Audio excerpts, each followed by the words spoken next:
ಎಲ್ಲರಿಗೂ ನಮಸ್ಕಾರ. ರಾಯರ ಭಕ್ತ ಯೂಟ್ಯೂಬ್ ಚಾನಲ್ಗೆ ಎಲ್ಲರಿಗೂ ಸ್ವಾಗತ. ಎಲ್ಲರೂ ಚೆನ್ನಾಗಿದ್ದೀರಾ ಅಂತ ಅಂದ್ಕೊಂಡಿದ್ದೀನಿ. ತುಂಬ ದಿನದಾದಮೇಲೆ ನಾನು ಮೊದಲನೇ ಟೈಮ್ ಒಂದು ಟ್ರಾವೆಲಿಂಗ್ ವ್ಲಾಗ್‌ನ ನಾನು ನಿಮ್ಮ ಎಲ್ಲರ ಜೊತೆ ಶೇರ್ ಮಾಡ್ಕೊತಾ ಇದ್ದೀನಿ. ಸೊ ನಾವು ಬಂದುಬಿಟ್ಟು ಅಂದರೆ ನಾನು ಫಸ್ಟ್ ಟೈಮ್ ಹೋಗಿದ್ದಂಥದ್ದು ಎಲ್ಲಿ ಅಂತ ಅಂದರೆ ಹರಿಹರೇಶ್ವರ ದೇವಸ್ಥಾನ. ಸೊ ನಮ್ಮ ಊರಿಗೆ ತುಂಬಾ ಹತ್ತಿರ ಇರುವಂಥದ್ದು, ಸುಮಾರು ಒಂದು 15-20 ಮಿನಿಟ್ಸ್ನಲ್ಲೇ ರೀಚ್ ಆಗ್ಬೋದಾಗಿರುವಂಥ ಪ್ಲೇಸ್ ಹರಿಹರ. ಸೊ ಹರಿಹರದಲ್ಲಿ ತುಂಬಾ ಹಳೇದಾಗಿರುವಂಥ ದೇವಸ್ಥಾನ ಹರಿಹರೇಶ್ವರ ದೇವಸ್ಥಾನ ಇದೆ. ನಾನದು ಚಿಕ್ಕವನಿರುವಾಗಲಿಂದನೂ ಕೂಡ ಯಾವತ್ತೂ ಹೋಗಿರಲಿಲ್ಲ.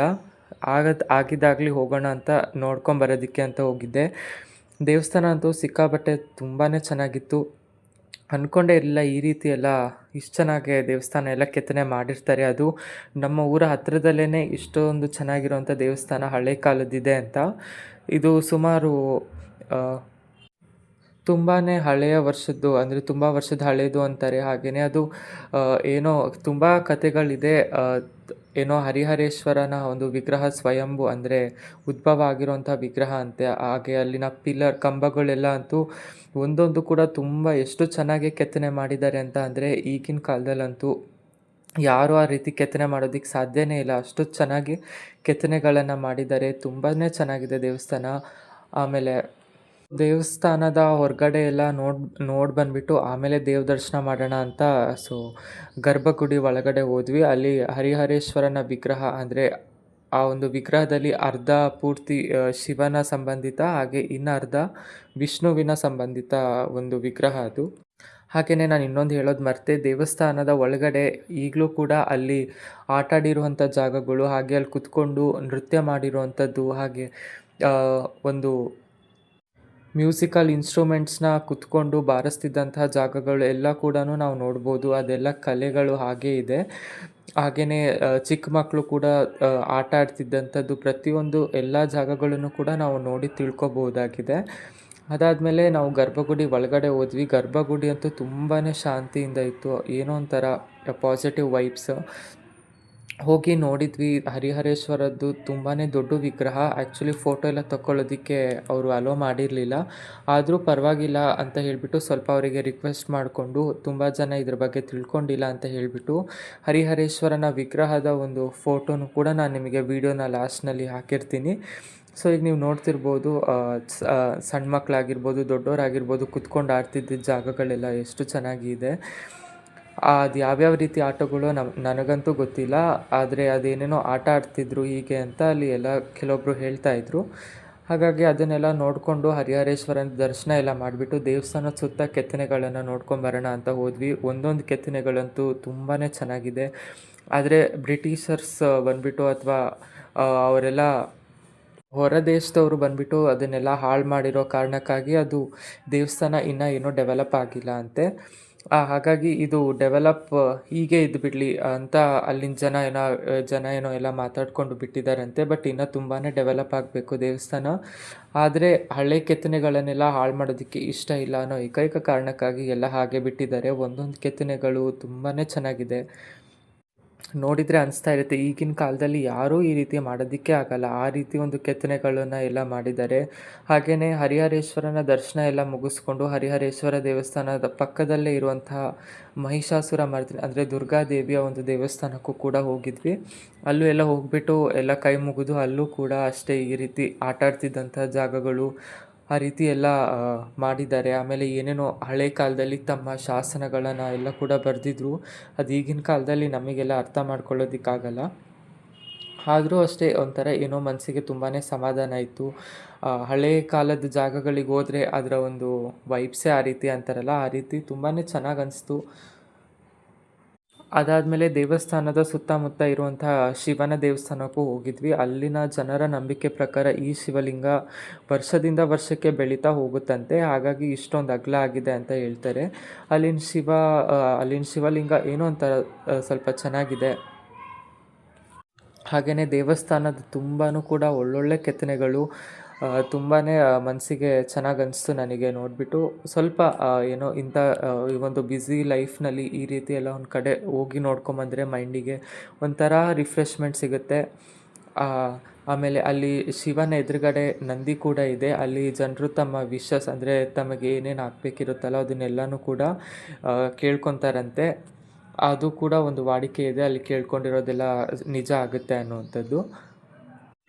ಅದಾದ ನಂತರ ನಾವು ದೇವಸ್ಥಾನದ ಎದುರುಗಡೆ ಇದ್ದಂಥ ದೀಪದ ಕಂಬಗಳ ಹತ್ರ ಹೋಗಿನೂ ಕೂಡ ನೋಡಿದ್ವಿ. ದೀಪದ ಕಂಬಗಳೆಲ್ಲ ತುಂಬ ಹಳೆ ಕಾಲದ್ದೇನೆ. ಪ್ರತಿ ಸಾಯಂಕಾಲನೂ ಅಲ್ಲಿ ದೀಪಗಳನ್ನು ಬೆಳಗ್ತಾ ಇದ್ರಂತೆ. ಈಗ ಅಷ್ಟೇ ಮಾಡೋದಿಲ್ಲ. ದೀಪದ ಕಂಬಗಳಲ್ಲೆಲ್ಲ ದೀಪಗಳನ್ನು ಬೆಳಗಿಸಿ ಹರಿಹರೇಶ್ವರ ಸ್ವಾಮಿಗೆ ಮಹಾಮಂಗಳಾರತಿನ ಮಾಡ್ತಾ ಇದ್ರಂತೆ. ಸೊ ದೀಪದ ಕಂಬಗಳನ್ನೆಲ್ಲ ನೋಡ್ಕೊಂಡಾದ್ಮೇಲೆ ಅದ್ರ ಪಕ್ಕನೇ ಸುಮಾರು ಶಾಸನಗಳು ಅಂದರೆ ವಿಧ ವಿಧವಾಗಿರುವಂಥ ಬೇರೆ ಬೇರೆ ಕಡೆಯಿಂದ ಬಂದಿರುವಂಥ ರಾಜರು ಮಹಾರಾಜರು ಕೂಡ ಎಲ್ಲ ಬಂದುಬಿಟ್ಟು ತಾವು ಏನೇನು ಕೊಡುಗೆಗಳನ್ನು ಇಲ್ಲಿ ಕೊಟ್ಟು ಹೋಗಿದ್ದಾರಲ್ಲೋ ಅದರದ್ದೆಲ್ಲನೂ ಕುರಿತಾಗಿ ಶಾಸನಗಳನ್ನು ಕಲ್ಲಿನಲ್ಲಿ ಕೆತ್ತಲಾಗಿದೆ. ತುಂಬಾ ಕಷ್ಟಕರವಾಗಿರುವಂಥದ್ದು, ಯಾಕಂದರೆ ತುಂಬ ದೊಡ್ಡ ದೊಡ್ಡ ಶಾಸನಗಳಿದೆ. ಅದು ಏನು ಅಂತ ಅರ್ಥ ಮಾಡ್ಕೊಳ್ಳೋದಕ್ಕಾಗಲ್ಲ.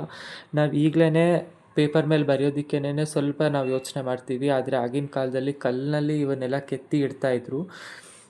ನಾನು ಅದೇ ಯೋಚನೆ ಮಾಡಿದೆ, ಎಷ್ಟು ಒಂದು ಕಷ್ಟ ಆಗಿರ್ಬೋದು ಈ ಕೆಲಸನ, ಆದರೂ ಈ ರೀತಿ ಎಲ್ಲ ಹೇಗೆ ಮಾಡಿದಾರಲ್ಲ ಇವರು ಅಂತ ಹೇಳಿಬಿಟ್ಟು ಅದೇ ಯೋಚನೆ ಮಾಡ್ಕೊಂಡ್ಬಿಟ್ಟು, ಹಾಗೆ ಈ ದೇವಸ್ಥಾನದ ಹಿಸ್ಟ್ರಿ ಮತ್ತು ಈ ದೇವಸ್ಥಾನದ ಕಥೆ ಏನು ಅಂತ ಎಲ್ಲ ನಾನು ವಿಡಿಯೋದಲ್ಲೇ ಹಾಕಿರ್ತೀನಿ. ಅದಾದಮೇಲೆ ನಾವು ಹರಿಹರೇಶ್ವರ ದೇವಸ್ಥಾನನ ಎಲ್ಲ ಮುಗಿಸ್ಕೊಂಡ್ಮೇಲೆ ಅಂದರೆ ತುಂಗಾಭದ್ರೆ ನದಿ ತೀರದಲ್ಲಿ ರಾಘವೇಂದ್ರ ಸ್ವಾಮಿ ಮಠ ಹಾಗೆ ಪಂಚಮುಖಿ ಆಂಜನೇಯನ ದೇವಸ್ಥಾನಗಳಿದೆ. ದೇವಸ್ಥಾನದಿಂದ ಅಂದರೆ ಹರಿಹರೇಶ್ವರನ ದೇವಸ್ಥಾನದಿಂದ ಸ್ವಲ್ಪ ದೂರದಲ್ಲೇ ಇದ್ದಿದ್ದರಿಂದ ನಾವು ಹೋಗಿದ್ವಿ. ಆ್ಯಕ್ಚುಲಿ ನಾವು ಇದು ಹೋಗಬೇಕು ಅಂತ ಪ್ಲ್ಯಾನ್ ಇರಲಿಲ್ಲ. ಯಾಕೆಂತ ಅಂದರೆ ಸಿಕ್ಕಾಬಟ್ಟೆ ಸುಸ್ತಾಗಿಬಿಟ್ಟಿತ್ತು. ಬಿಸಿಲಲ್ಲಿ ಬೇರೆ ಹೋಗಿದ್ವಿ, ಅದು ಮಧ್ಯಾಹ್ನದ ಹೊತ್ನಲ್ಲಿ ಹೋಗಿದ್ದರಿಂದ ಸಿಕ್ಕಾಬಟ್ಟೆ ಸುಸ್ತಾಗಿತ್ತು. ವಾಪಸ್ ಹೋಗಿಬಿಡೋಣ ಅಂತ ಅಂದ್ಕೊಂಡ್ವಿ. ಬಟ್ ಅಲ್ಲೇ ನಮಗೆ ಯಾರೂ ಗೊತ್ತೇ ಇಲ್ಲ ಅಲ್ಲಿ. ಇಲ್ಲೇ ನದಿ ತೀರದಲ್ಲಿ ರಾಯರ ಮಠ ಹಾಗೆ ಪಂಚಮುಖಿ ಹನುಮಾನ್ ದೇವಸ್ಥಾನ ಇದೆ, ಹೋಗ್ಬಿಟ್ಟು ಬಾ ಅಂತ ಹೇಳಿದರು. ಸರಿ ಆಯಿತು ಹೋಗೋಣ ಅಂತ ಗೂಗಲ್ ಮ್ಯಾಪ್ಸ್ನಲ್ಲಿ ನಾನು ಲೊಕೇಶನ್ ಕೂಡ ಹಾಕ್ಕೊಂಡು ಹೋದೆ. ನನಗೆ ಲೊಕೇಶನ್ ಕೂಡ ಅದು ಎಲ್ಲಿದೆ ಅಂತ ಗೊತ್ತಿರಲಿಲ್ಲ.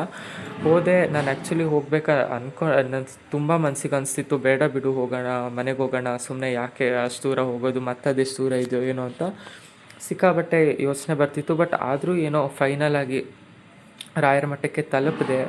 ಅದು ರಾಯರ ಒಂದು ಇಚ್ಛೆ ಇತ್ತೇನೋ ಗೊತ್ತಿಲ್ಲ. ನಾನು ಕರೆಕ್ಟ್ ದೇವಸ್ಥಾನದ ಒಳಗಡೆ ಕಾಲಿಡ್ತಿದ್ದಂಗೆನೇ ರಾಯರಿಗೆ ನೈವೇದ್ಯ ಮಾಡೋದಕ್ಕೆ ಶುರು ಮಾಡಿದರು. ಆಲ್ರೆಡಿ ರಾಯರಿಗೆ ಮಧ್ಯಾಹ್ನದ ನೈವೇದ್ಯ ಕೂಡ ಸಮರ್ಪಣೆ ಮಾಡ್ತಾಯಿದ್ರು.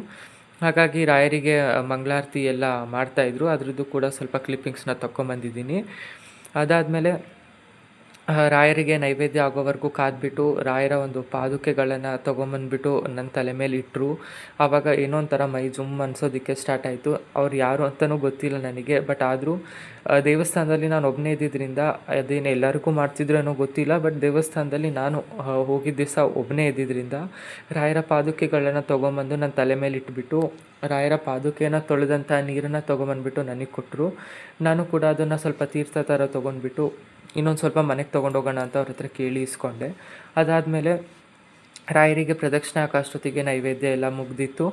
ಸೊ ರಾಯರಿಗೆ ಇಟ್ಟಿದ್ದಂಥ ನೈವೇದ್ಯದಲ್ಲಿ ಸ್ವಲ್ಪ ನನಗೂ ಕೂಡ ಕೊಟ್ಟರು, ತಗೋ ಪ್ರಸಾದ ಅಂತ. ಹಾಗಾಗಿ ಅದನ್ನು ನಾನು ಇಸ್ಕೊಂಡು ಬೆಳಗ್ಗೆ ಏನೂ ತಿಂದೋಗಿರಲಿಲ್ಲ. ಅದು ರಾಯರು ಅರ್ಥ ಮಾಡ್ಕೊಂಡಿದ್ರೇನೋ ಗೊತ್ತಿಲ್ಲ, ಅವ್ರ ಪ್ರಸಾದನ ಕೊಡೋದ್ರ ಮೂಲಕ ನನ್ನ ಹಸುವನ್ನು ನೀಗಿಸಿದ್ರು ರಾಯರು. ಹಾಗಾಗಿ ಸ್ವಲ್ಪ ಪ್ರಸಾದ ಎಲ್ಲ ಕೊಟ್ಟರಲ್ಲ ಅಂತ ಅಲ್ಲೇ ದೇವಸ್ಥಾನದಲ್ಲಿ ತಿಂದೆ. ಅದಾದ ನಂತರ ದೇವಸ್ಥಾನದ ಹಿಂದ್ಗಡೆನೇ ತುಂಗಭದ್ರಾ ನದಿ ಹರಿಯುತ್ತೆ, ಅಲ್ಲಿ ಕೂಡ ಹೋಗಿದ್ದೆ. ನಾನು ಅಲ್ಲಿ ಕ್ಲಿಪ್ಪಿಂಗ್ಸ್ನ ಜಾಸ್ತಿ ತೊಗೊಳೋದಕ್ಕಾಗಲಿಲ್ಲ, ಸಿಕ್ಕಾಬಟ್ಟೆ ಬಿಸಿಲು ಕೂಡ ಇತ್ತು, ಹಾಗೆ ನೀರು ಕೂಡ ತುಂಬಾ ಕಡಿಮೆ ಆಗೋಗ್ಬಿಟ್ಟಿತ್ತು. ಹಾಗಾಗಿ ತುಂಗಭದ್ರಾ ನದಿ ತೀರದಲ್ಲಿ ಹೋಗಿಬಿಟ್ಟು ಹಾಗೆ ಸ್ವಲ್ಪ ನದಿಗೆ ನಮಸ್ಕಾರ ಮಾಡಿಕೊಂಡು ಬಂದೆ. ಕೆಲವೊಂದು ಸತಿ ತುಂಗಭದ್ರೆ ಒಂದು ಸತಿ ನಡೆದಿರೋಂಥ ಘಟನೆ ಇದು. ಏನಂತ ಅಂದರೆ, ನಾನಿವಾಗ ಹಾಕಿರುವಂಥ ರಾಘವೇಂದ್ರ ಸ್ವಾಮಿ ಮಠದ ಏನು ಕ್ಲಿಪ್ಪಿಂಗ್ಸ್ ಇದೆಯಲ್ಲ, ಆ ರಾಯರ ಬೃಂದಾವನ ಸಂಪೂರ್ಣವಾಗಿ ನೀರಿನಲ್ಲಿ ಮುಳುಗೋಗ್ಬಿಟ್ಟಿತ್ತಂತೆ. ಅಂದರೆ ತುಂಗಭದ್ರಾ ನದಿ ಅಷ್ಟು ತುಂಬಿರ್ತಿತ್ತಂತೆ ಯಾವಾಗಲೂ ಕೂಡ. ಇವಾಗ ಸ್ವಲ್ಪ ನೀರು ಕಮ್ಮಿ ಆಗಿದೆ ಅಂತ ಹೇಳ್ತಾರೆ. ಅಲ್ಲಿ ಒಂದು ಬಾರಿ ಪೂರ್ತಿ ಮುಳುಗಿ ಹೋಗ್ಬಿಟ್ಟಿತ್ತಂತೆ ರಾಯರ ಬೃಂದಾವನ. ಹಾಗಾಗಿ ತುಂಬ ಜಾಸ್ತಿ ನೀರಿರೋಂಥ ಟೈಮಲ್ಲೆಲ್ಲ ಹೋಗೋದಕ್ಕೆ ಬಿಡಲ್ಲ ಅಲ್ಲಿ.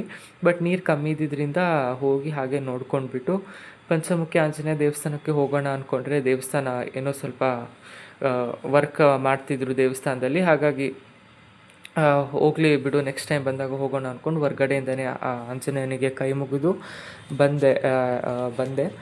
ನಾನು ಅಂದ್ಕೊಂಡೇ ಇರಲಿಲ್ಲ ರಾಯರು ಈ ರೀತಿ ಎಲ್ಲ ಮಾಡ್ತಾರೆ ಅಂತ. ನನಗೆ ಆ್ಯಕ್ಚುಲಿ ಗೊತ್ತೇ ಇರಲಿಲ್ಲ. ಹರಿಹರಕ್ಕೆ ನಾನು ಫಸ್ಟ್ ಟೈಮ್ ಹೋಗಿದ್ದು. ರಾಯರ ಮಠನೂ ಇದೆ ಅಲ್ಲಿ, ಈ ರೀತಿ ಎಲ್ಲ ಆಗುತ್ತೆ ಅಂತ ನನಗೆ ಗೊತ್ತೇ ಇರಲಿಲ್ಲ. ಆದರೂ ಕೂಡ ರಾಯರು ಕರೆಸ್ಕೋಬೇಕಂತ ಇದ್ದರೆ ಯಾವುದೆಲ್ಲ ಒಂದು ರೀತಿ ಕರೆಸ್ಕೊತಾರೆ. ನಾನು ಬೆಳಗ್ಗೆ ಜಲ್ದಿ ಹೋಗೋಣ ಅಂತ ಟ್ರೈ ಮಾಡ್ಕೊಂಡ್ಬಿಟ್ಟೆ. ಬೆಳಗ್ಗೆ ಏನು ತಿಂದಲೇ ನಾನು ಬಂದಿದ್ದೆ ಹರಿಹರಕ್ಕೆ. ಅದನ್ನು ರಾಯರು ಅರ್ಥ ಮಾಡ್ಕೊಂಡ್ಬಿಟ್ಟು ಕರೆಕ್ಟ್ 12 ಗಂಟೆ ಆಗಿತ್ತು. ರಾಯರಿಗೆ ನೈವೇದ್ಯ ಕೂಡ ಸಮರ್ಪಣೆ ಮಾಡ್ತಾಯಿದ್ರು. ನಾನು ಪ್ರದಕ್ಷಿಣೆ ಎಲ್ಲ ಹಾಕಿ ಸ್ವಲ್ಪ ಹೊತ್ತು ಕೂತ್ಕೊಂಡಿದ್ದೆ. ರಾಯರ ಮಠದಲ್ಲಿ ನನಗಂತೂ ರಾಯರ ಮಠದಿಂದ ಎದ್ದು ಬರೋದಕ್ಕೇ ಇಷ್ಟ ಆಗಲ್ಲ. ಸುಮ್ಮನೆ ಸ್ವಲ್ಪ ಹೊತ್ತು ಕೂತ್ಕೊಂಡಿದ್ದೆ. ಈ ರೀತಿ ಅದೇ ರಾಯರ ಪಾದುಕೆಯ ಒಂದು ನೀರಾಗಿರ್ಬೋದು, ಆಮೇಲೆ ರಾಯರಿಗೆ ಸಮರ್ಪಣೆ ಮಾಡಿದಂಥ ನೈವೇದ್ಯಗಳಾಗಿರ್ಬೋದು ಎಲ್ಲ ತೊಗೊಂಬಂದು ಸ್ವಲ್ಪ ಕೊಟ್ಟರು.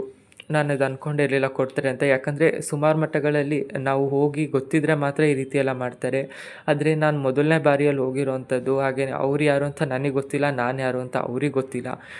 ಆದರೂ ಕೂಡ ಅವರು ರಾಯರ ನೈವೇದ್ಯನ ತೊಗೊಂಬಂದ್ಬಿಟ್ಟು ಇದನ್ನು ಸ್ವೀಕಾರ ಮಾಡು, ಅಂದರೆ ಪ್ರಸಾದ ಥರ ತೊಗೋ ಅಂತ ಹೇಳಿಬಿಟ್ಟು ಒಂದು ತಟ್ಟೆಯಲ್ಲಿ ಎಲ್ಲ ನೈವೇದ್ಯನ ಹಾಕ್ಕೊಟ್ರು. ಸಂತೃಪ್ತಿಯಾಗಿ ನಾನು ರಾಯರ ನೈವೇದ್ಯನ ಸ್ವೀಕಾರ ಮಾಡಿಬಿಟ್ಟು, ತುಂಬ ಧನ್ಯವಾದಗಳು ರಾಯರೇ, ನನ್ನ ಹಸಿವನ್ನು ನೀವು ಈಗ ಅರ್ಥ ಮಾಡ್ಕೊಂಡ್ಬಿಟ್ರಲ್ಲ ಅಂತ ಹೇಳಿಬಿಟ್ಟು ರಾಯರಿಗೆ ಒಂದು ಸತಿ ನಮಸ್ಕಾರನ ಮಾಡಿಬಿಟ್ಟು, ಮುಂದಿನ ಸತಿ ಯಾವಾಗ ಆಗುತ್ತೋ ಆವಾಗ ಬರ್ತೀನಿ ಅಂತ ರಾಯರಿಗೆ ತಿಳಿಸ್ಬಿಟ್ಟು ನಾನು ನದಿನೂ ಎಲ್ಲ ನೋಡಿಕೊಂಡು ಹಾಗೆ ಬಂದೆ. ಇದು ನನ್ನ ಫಸ್ಟ್ ಟೈಮ್ ಟ್ರಾವೆಲಿಂಗ್ ವ್ಲಾಗ್ ಆಗಿತ್ತು.